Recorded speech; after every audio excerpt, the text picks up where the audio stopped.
दे बबुआ। हे राम जी से पूछे जनकपुर के नारी बता दे बबुआ, हो बता दे बबुआ। लोगवा देत काहे कारी बता दे बबुआ, लोगवा देत काहे कारी बता दे बबुआ।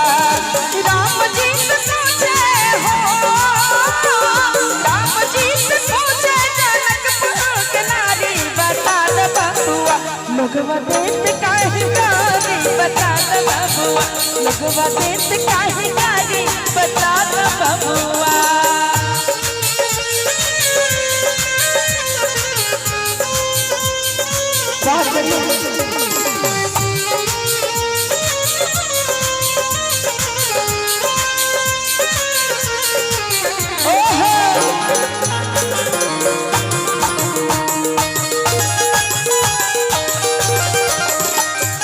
तोहरा से पूछूं मैं ओठन सुधारी,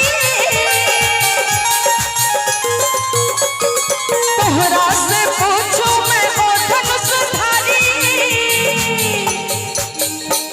कि एक भाई कौन का है, कि एक भाई कौन का है, एक भाई कारी बता दे बबुआ, लोगवा देत काहे कारी बता दे बबुआ, लोगवा देत काहे कारी बता दे बबुआ। बहुत बढ़िया।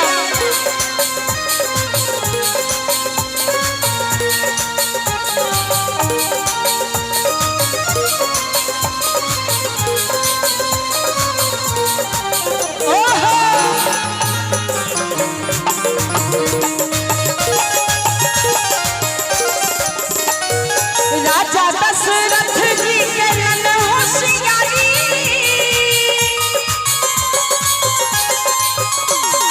राजा दशरथ जी के नन होशियारी, कि एक काम रोज करे तीन तीन गुनारी बता दे बबुआ, लोगवा देत काहे कारी बता दे बबुआ, लोगवा देत काहे कारी बता दे बबुआ। बहुत बढ़िया।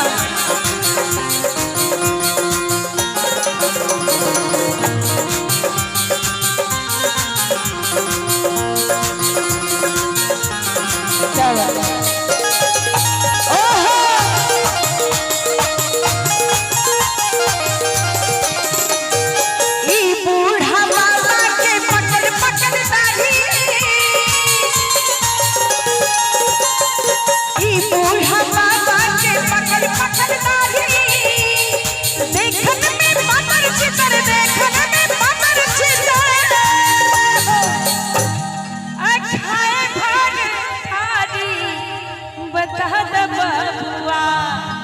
कही जब सखी सहेली दशरथ जी सो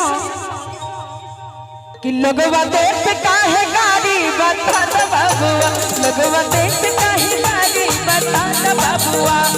राम जी से पूछे, राम जी से पूछे जनकपुर के नारी बता दे बबुआ, लोगवा देत काहे कारी बता दे बबुआ, लोगवा देत काहे कारी बता दे बबुआ, लोगवा देत काहे कारी बता दे बबुआ, लोगवा देत काहे कारी बता दे बबुआ, लोगवा देत काहे कारी बता दे बबुआ, लोगवा देत काहे कारी बता दे बबुआ।